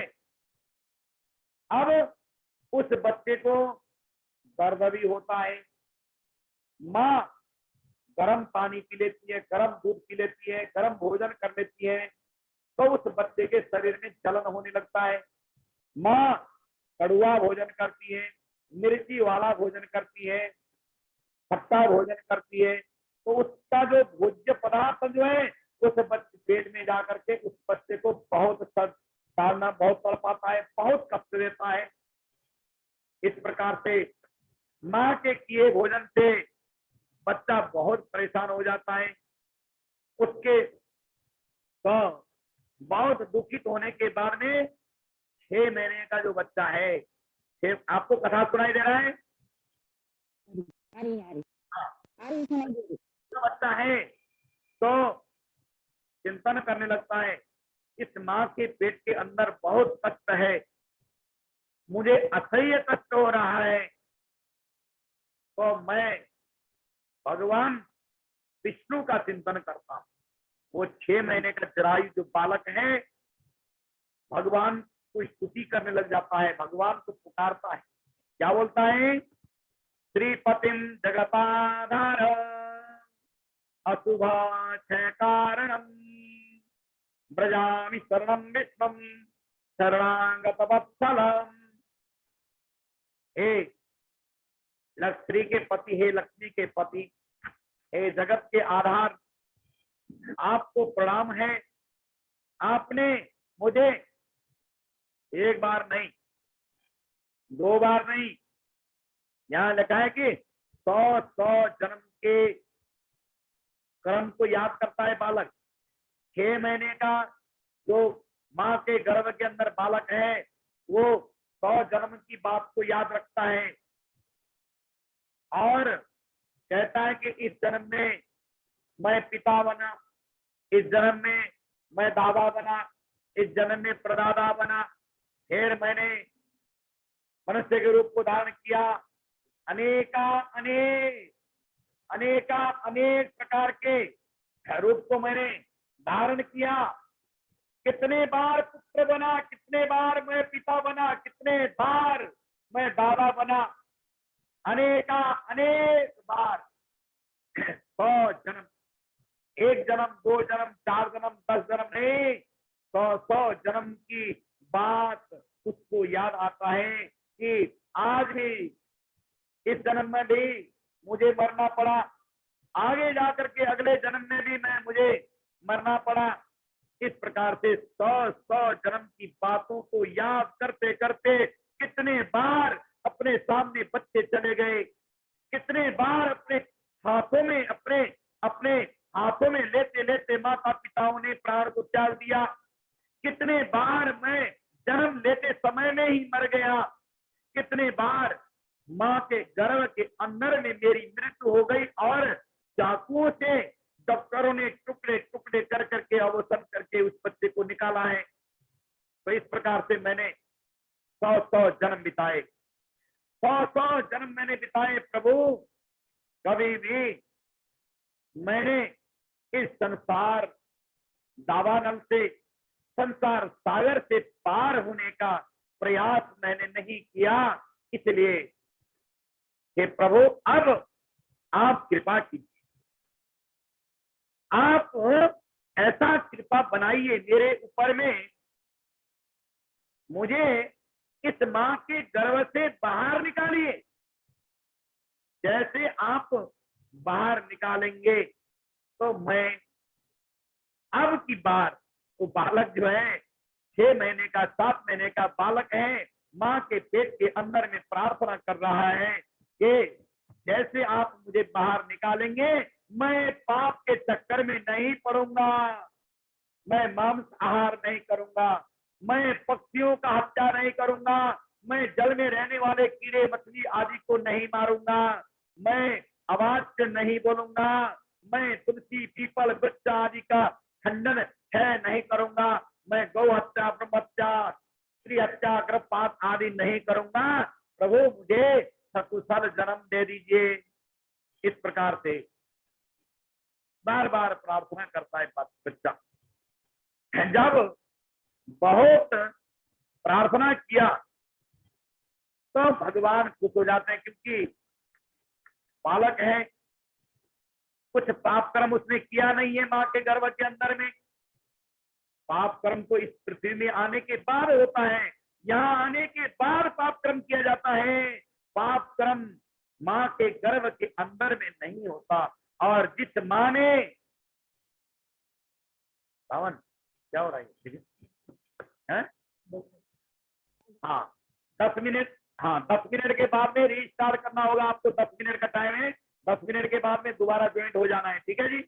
हाँ, जिस मां ने अपने शरीर को अनेक कष्ट दे करके उस बालक, उस गर्भ का रक्षा किया है, उस मां के मन में भी पाप नहीं होता। उस मां ने अपने कर्तव्य का पालन करते हुए उस गर्भ को रक्षा किया। यदि मां के गर्भ, मां के मन में पाप होता, मां के मन में पाप होता तो मां उस बच्चे को जाकर डॉक्टर के पास चली जाती और अवसान करा करके उस बच्चे को समाप्त करा देती। मां इतनी दयालु है। संसार में भगवान को यदि कोई ढूंढना है तो घर में मां और पिता को ढूंढो। घर में मां और पिता ही हमारे सत्य भगवान है। इसलिए वह बालक जो है भगवान को प्रार्थना कर रहा है, भगवान को प्रार्थना करके भगवान को खुश कर देता है। भगवान खुश हो जाते हैं और कहते हैं कि ठीक है तुम जन्म ले लो। तपस्वाम वृद्धताम प्राप्त, अब भगवान की कृपा से जन्म ले लिया। जैसे जन्म लेने के लिए भगवान खुश हो गए, भगवान ने कह दिया कि तथास्तु बेटा तुम चले जाओ, जो तुमने यहाँ बोला है तो कर लेना जा करके, पृथ्वी में आने के बाद में पाप क्रम में मत डूबना। भगवान से वार्ता हो रही है, वार्ता होते होते माँ के पेट के अंदर में भगवान ने एक प्रसूति नाम की वायु, प्रसूति नाम की तेज वेग उसके माँ के गर्भ पेट के अंदर में भर दिए, और उस प्रसूति नाम की वायु के दबाव देने से जन्म हो गया। और जन्म होते होते जैसे पैदा हुआ, पैदा होते ही उस बच्चे ने मुंह खोल दिया और बोला कि कहाँ। बच्चा क्या बोलता है जन्म होते समय में, आप लोग को याद है? बच्चा कहाँ करके रोता है, कहाँ करके रोता है, क्या बोलता है वो बच्चा? कि जिस भगवान ने शंख चक्र गदा पद्म धारण करके पीले वस्त्र को पहन करके बरमाला विभूषिता, ऐसे बरमाला पहने हुए भगवान नारायण ने जो दर्शन दिया था, अब वो कहाँ है? संसार की जो माया भगवती है, भगवान विष्णु की माया, उस बच्चे को जैसे बच्चे ने मुंह खोला, बच्चे ने मुंह खोला, खोलते ही माया भगवती ने जकड़ दिया। अब भगवान को भूल गया, अब तो अचेत अवस्था में है। पैदा होते ही चैतन्यम जड़ताम गत, उसकी बुद्धि जड़ हो गई। अब वो माँ को भी नहीं पहचानता, पिता को भी नहीं पहचानता, बंधु वर्ग आदि को तो पहचानने की बात ही दूर रही, किसी को नहीं पहचानता। 1 महीना हो गया, 2 महीना हो गया, 3 महीने हो गया, थोड़ा थोड़ा माँ के चेहरा को पहचानने लग गया, पिता को पहचानने लग गया, थोड़ा बड़ा हो गया, अन्य को पहचानने लग गया, भाई बहन को पहचानने लग गया। 5 महीना हो गया, उसको भूख लगने लगा, स्वयं भोजन करने की व्यवस्था होने, अन्नप्राशन हो गए। 7-8 महीने के बाद में अपने हाथ से थोड़ा थोड़ा निकाल के भोजन करने लग गया, इधर उधर चलने फिरने लग गया, थोड़ा बड़ा हो गया, बच्चों के साथ खेलने लगा। माता पिता, क्योंकि पापी का वर्णन है यहाँ, तो माता पिता घर में दूसरे किसी के जानवर के भोजन को लाकर, शरीर को ला करके भोजन बनाते हैं, उसको खाने लगा। घर की व्यवस्था को पूरा करने के लिए बचपन से ही भगवान के सेवा में नहीं लगा, कुकर्म करने लगा, कुसंग करने लगा, कुबात से बोलने लगा, अदृश्य जो न देखने वाले चीज देखने लगा, न बोलने वाला चीज बोलने लगा, न खाने योग्य चीज खाने लगा। फिर जैसे पहले आया था वैसे ही पापी बन गया, पापी बनते बनते बनते बनते बनते बनते अब वृद्धावस्था आया। वृद्धावस्था आने के बाद में फिर मर गया। मरने के बाद में पुनरपि जननम पुनरपि मरणम पुनरपि जननी जठरे शयनम, बार बार जन्म लिया और बार बार मरा। इस प्रकार से जीवात्मा परमात्मा के संसारी माया में मोहित होकर के कभी भी भगवान के शरण में नहीं आता। अब 7वें अध्याय में पवित्र कथा है। 7वें अध्याय में जब गरुड़ जी ने भगवान के मुख से 6ठी अध्याय की पवित्र कथा को सुनी, संतान के जन्म के बारे में गरुड़ जी कहने लगे, इति श्रुत्वा तु गरुड़ कंपितो अतुतपत्वत्, कांपने लगे, प्रभु आपने तो पहले नरक यात्रा की वर्णन किया, नरक के दुख के बारे में बताया, वहां भी डर दिखाए। अब जीवात्मा माँ के गर्भ में रह करके जो प्रार्थना करता है और पैदा होने के बाद भगवान को भूल गया, इस प्रकार की आपने कथा सुनाई।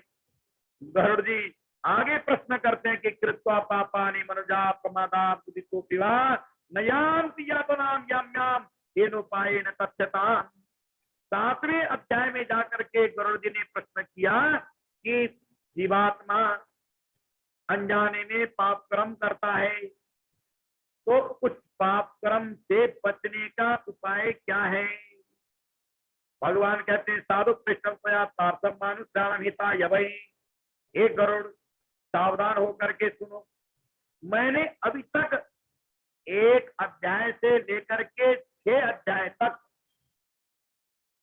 जितने भी कथा बोली है, जितने भी पाप का वर्णन किया है, तो ये जो पाप का जो वर्णन है, अपुत्राणम च पापीनाम, अपुत्राणम च पापीनाम, जो पुत्रहीन है, जिसके पिता मरने के बाद गरुड़ की कथा नहीं होती और दैव क्रिया नहीं होता, पिंडदान नहीं होते, ऐसे पापियों के लिए मैंने कहा पुत्रेणाम धार्मिकाणाम को न कदाचित खगेश्वर, जिसके पुत्र हो, जो धर्मात्मा हो, उसको कभी कष्ट नहीं होता, उसको कभी कष्ट नहीं होता। 52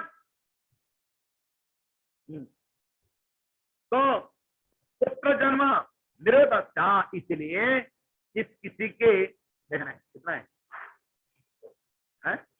2 मिनट है ना, हाँ, जिस किसी के घर में पुत्र नहीं है, तो शास्त्र के मत को मान करके हरिवंश कथा श्रीत्वाम सततंडे विधानतः भक्ता श्री शिव आराध्या पुत्र उत्पादयेत सुधी। हरिवंश की कथा, हरिवंश के कथा सुनने से पुत्र का जन्म होता है, और शिव जी की भक्ति करने से कि पुत्र जन्म होता है, 100 बार दुर्गा सप्तशती की पाठ करने से भी पुत्र जन्म होता है। यदि पुत्र जन्म नहीं है तो मानसिक पुत्र किसी को पुत्र बनाए, भाई आदि के पुत्र को पुत्र बनाए,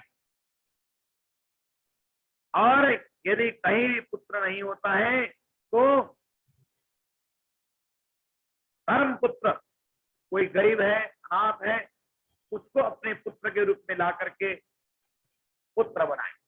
इस प्रकार से 10 प्रकार के पुत्र कहा गया है। और जब किसी के घर में पुत्र का जन्म होता है तो उसके दादा परदादा जो है, बस चेंज हो रहा है और हो जाए, हाँ रिस्टार्ट हो रहा है भैया, रिस्टार्ट हो रहा है, निराश हो जाते हैं। अब यहाँ किसी के यहाँ पुत्र न हो, तो जिसका पुत्र न हो तो क्या करे? पुत्र न होने पर कौन उद्धार करे? किसी की मृत्यु हो गई, क्रियाकर्म करने वाला, काट क्रिया करने वाला, पिंडदान देने वाला कोई नहीं है, तो ऐसे में क्या करें? तो यहाँ एक भगवान विष्णु सुंदर कथा सुनाते हैं 7वें अध्याय में। 7वें अध्याय में एक पवित्र कथा है, सुंदर कथा है। श्रोता पुरा त्रेता युगे पार्थव राजा सिद्ध बब्रवाहन महोदर प्रे रम्य धर्म विद्य धर्मनिष्ठो महाबलः यज्वा दानपति श्रीमान ब्रह्मण्य साधुवत्सलः। अब भगवान विष्णु ने गरुड़ जी को कथा सुनाना प्रारंभ कर दिया है। कहते हैं कि प्राचीन काल की बात है, प्राचीन काल में त्रेता युग की बात। त्रेता युग में महोदर नाम के नगर में एक बब्रुवाहन नाम का राजा था। बब्रुवाहन महाबली था, यज्वा प्रतिदिन यज्ञ करता था, यज्ञ कराता था। दानपति, दानियों में अग्रणीय था वो राजा बब्रुवाहन। अरे बामन क्या हो रहा है? ये दिखाई नहीं दे रहा। नहीं हुआ, होता क्या है बार बार? क्या है, क्यों है? चल रहा है? नहीं चल रहा है, दिखाई नहीं दे रहा है, एकदम बंद हो गया।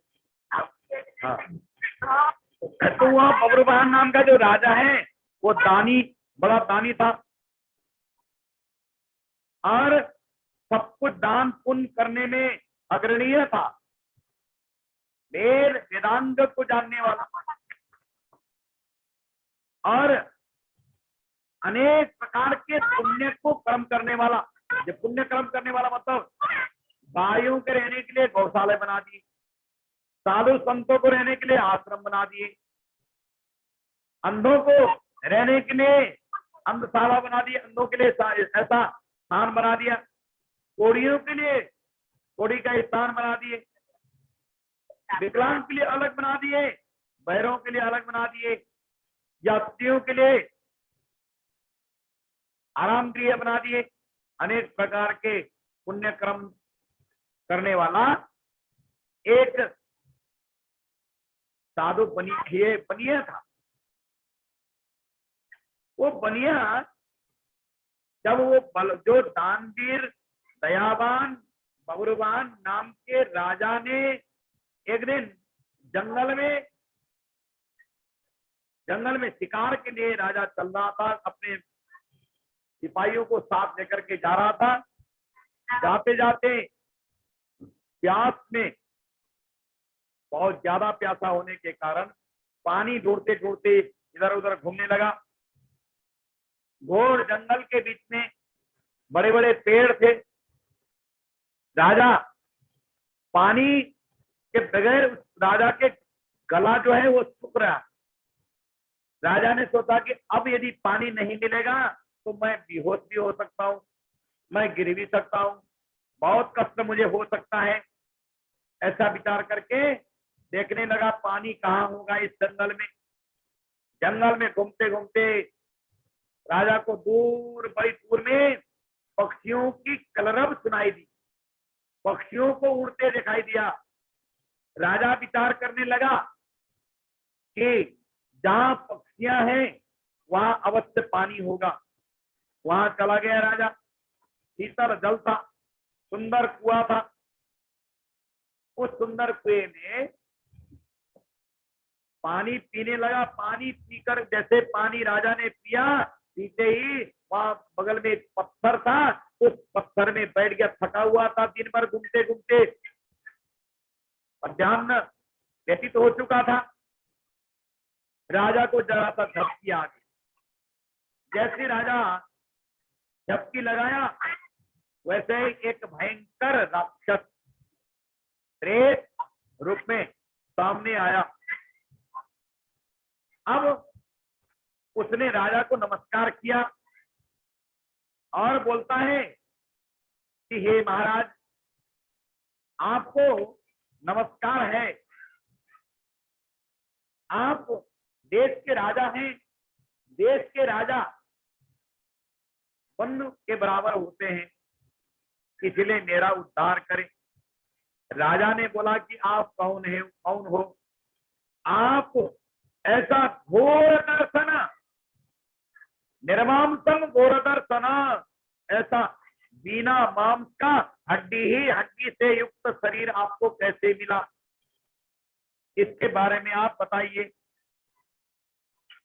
तो बोलता है कि मैं वैश्य जाति का हूं, वैश्य जाति में पैदा हुआ। मैंने अनेक प्रकार के दान पुण्य कर्म किए,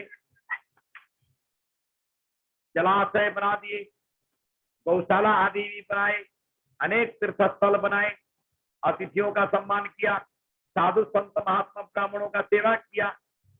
बिना अतिथि को भोजन कराए मैंने कभी भोजन नहीं किया। और कन्यादान, भूमि दान, सुवर्ण दान अनेक किया।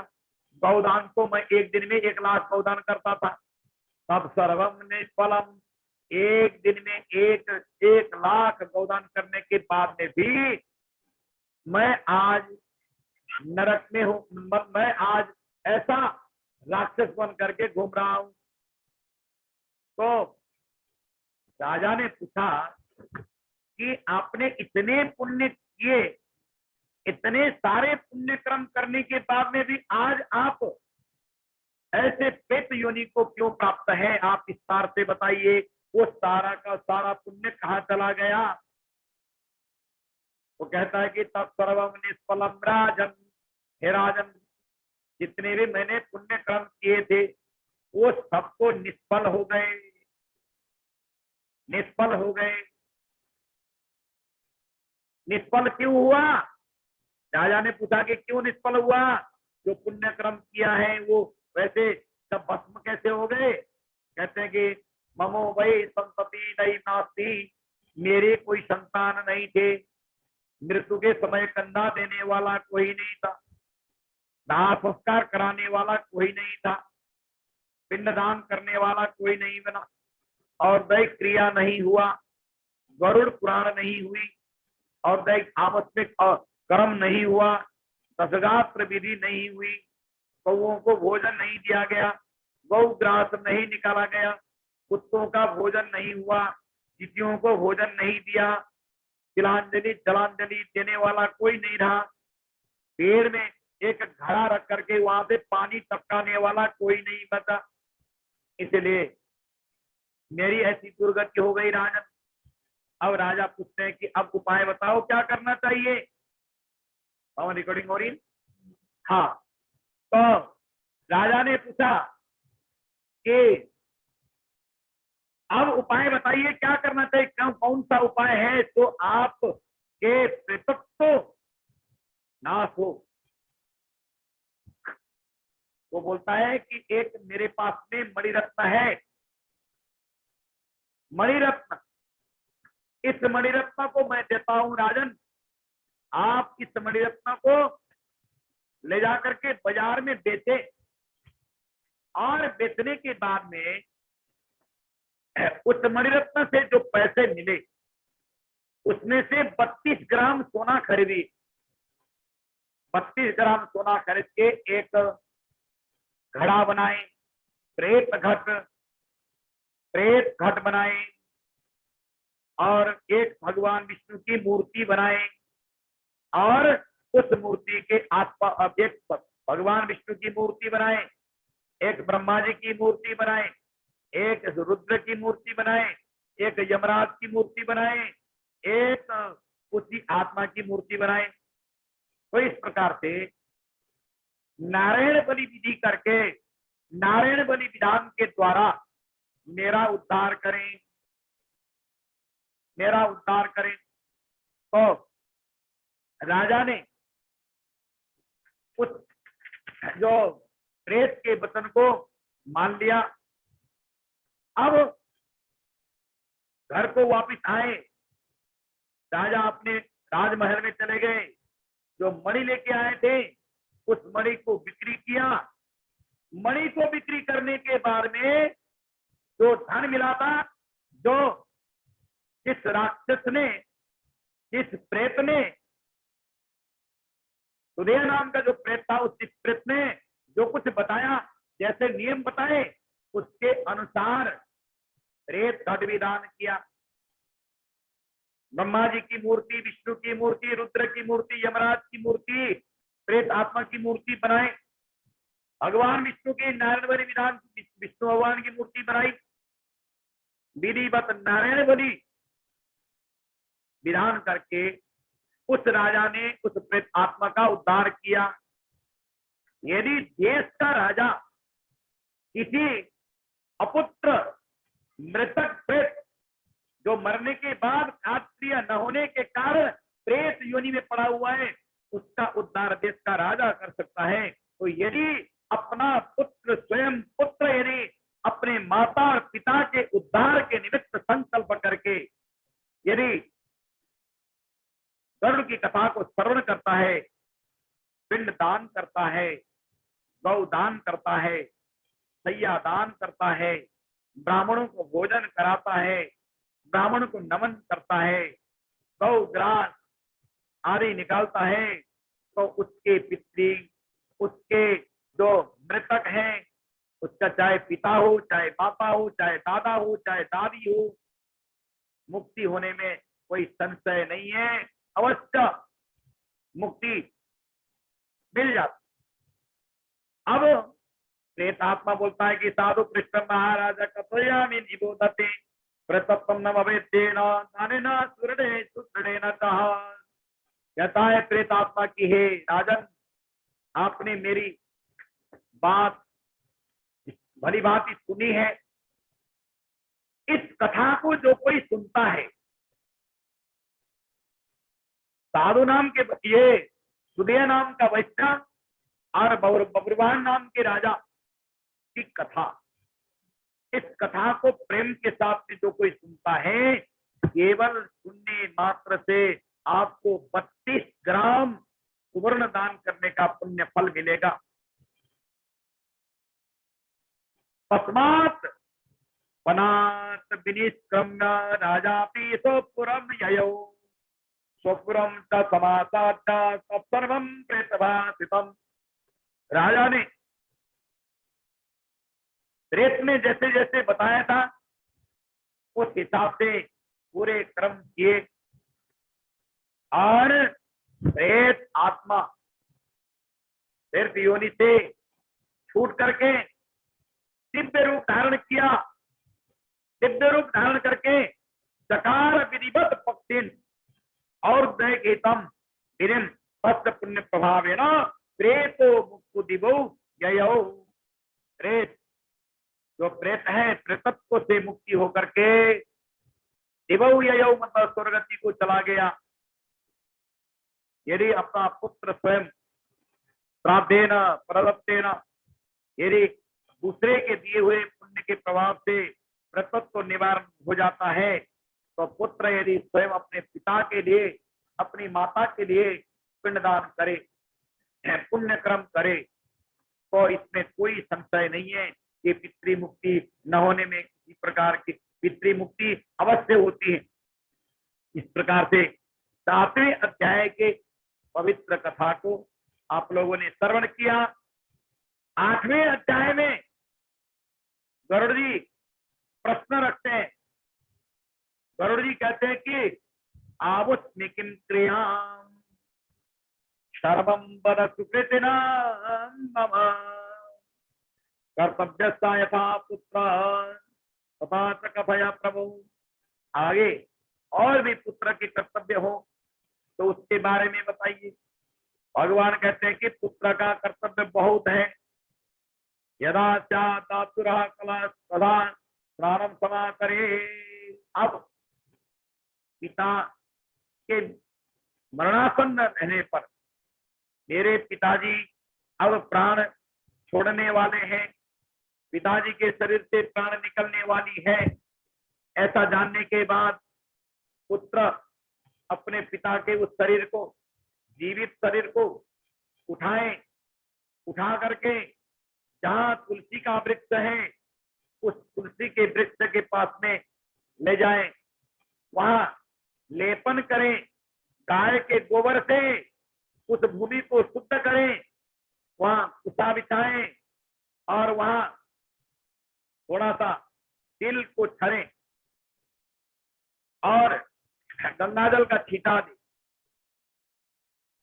भगवान के 10 अवतार, भगवान का नाम ले, मत्स्य कूर्म वराह नारसिंह वामन रामो रामस्त कृष्णस्त बुद्ध कल की तथई बचा। ये मत्स्य कूर्म वराह नारसिंह वामन परशुराम, राम, कृष्ण, बुद्ध और कल्कि, इन 10 अवतार, 24 अवतार में से इन 10 अवतार भगवान के नाम को ले। एतानि तत्नामानि स्मर्तव्यानि सदा बुधै समीपे रोगिणो ब्रूयान बांधवास्ते प्रकृतिता। प्राण शरीर से निकलने वाला हो उस समय में ये 10 नाम मत्स्य कूर्म वराह नारसिंह वामन राम राम कृष्ण बुद्ध कल्पित कल के तथा ही बता।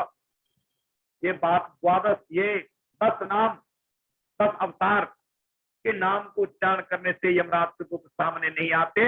यमराज के दूत जैसे मैंने पहले कथा में बताया था कि जैसे प्राण निकलते ही वो पकड़ लेते हैं, तो यमराज के दूत उसको पकड़ते नहीं है, जिसके कान में ये 10 अवतार के नाम पढ़ाओ।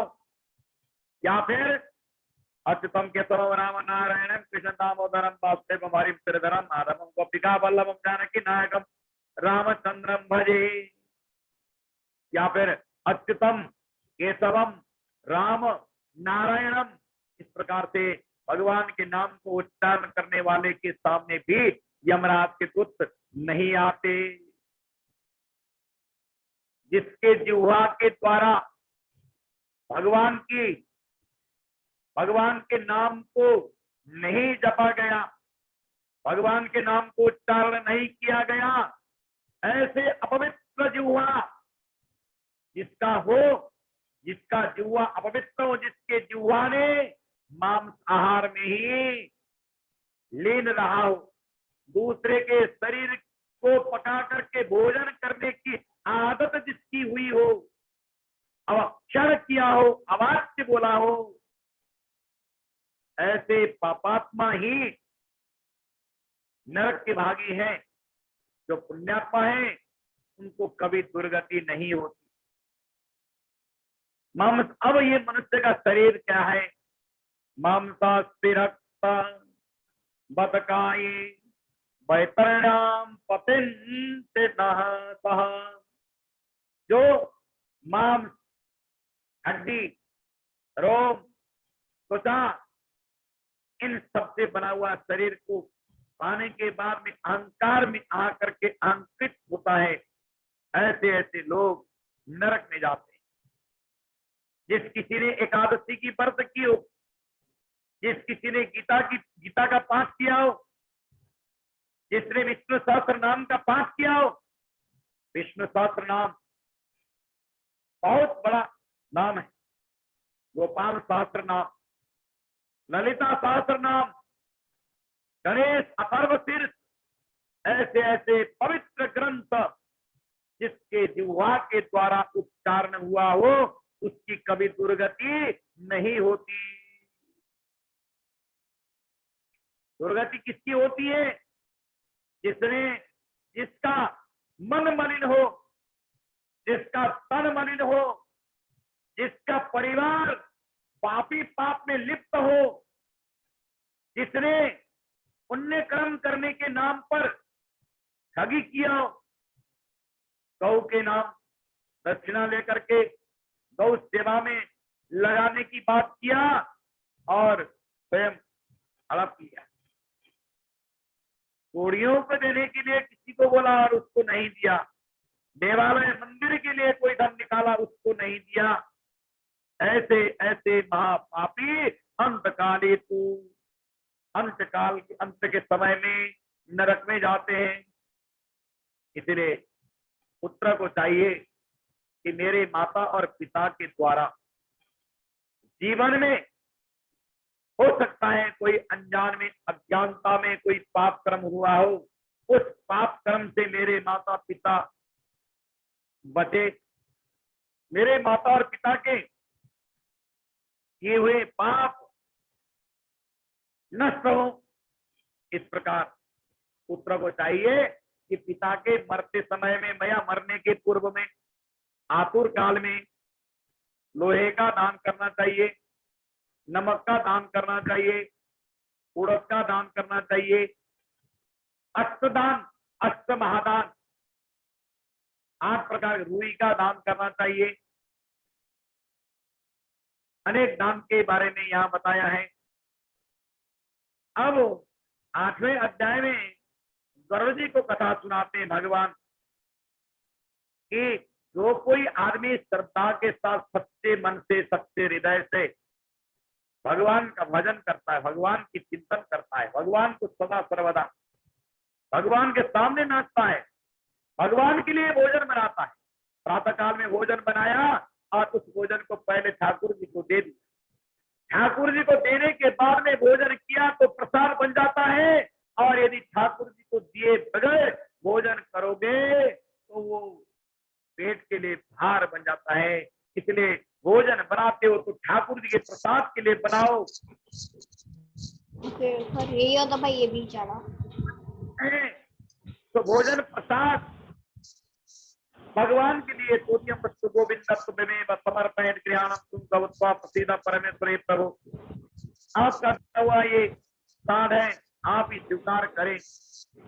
अन्न ब्रह्मा विष्णु देव महेश्वर, हे प्रभु आपके नमस्कार करने के बाद में ये प्रसाद, ये भोजन अमृत बन जाता है और उस अमृत को पान करने से हमारा शरीर पवित्र हो जाता है, हमारा आत्मा जो है वो संतुष्ट हो जाता है।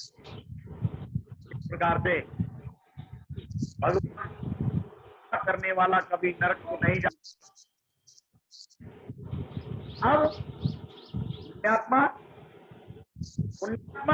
चाहे थोड़ा पुण्य कर्म करें, थोड़ा भी पुण्य कर्म करें तो बहुत बड़ा बन जाता है।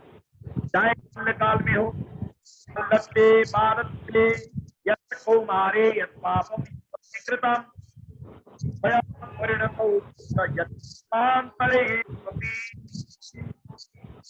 बाल्यकाल जाने में भी हमारे से पाप हो जाते में तू नीचे नहीं रहा करे पहला खाना निकट गए हो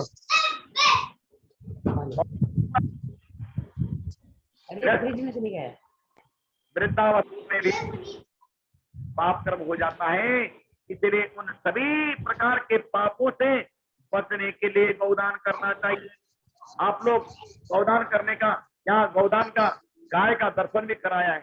गरुड़ पुराण में इतना स्पष्ट बताया है कि आपको गौदान करनी चाहिए। गौदान कर एका गौ स्वतः, एक गाय अपने हाथ से कोई दान करता है तो मरने के बाद बराबर होता है। जीते जी भी अच्छे पाप एक गाय को बात ये नहीं, अच्छे ब्राह्मण जो गाय की ने बता दिया कि भाई गौ की सेवा में लग जाएगा, ये पैसे देने से गौदान नहीं होता, संकल्प ही गौदान होता है। गाय की सेवा में जाओ, गौशाला में जाओ, गाय के लिए भोजन, गाय का चारा खरीदो, उसको ले जा करके दो।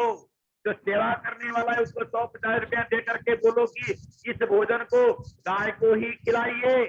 इस प्रकार की गौ का सेवा, चाहे गाय का चाहे हो, चाहे सिंह हो, ऐसे नमस्कार करना चाहिए, सब करना चाहिए। येनु के नाम पथे और गौदान करते समय में ये प्रार्थना करना चाहिए कि हे गौ माता, आज मैं आप पिछले दान कर रहा हूँ, लोक में आओ तो यमलोक में आते समय में आप मेरे आगे मेरे जवाब मत दे बता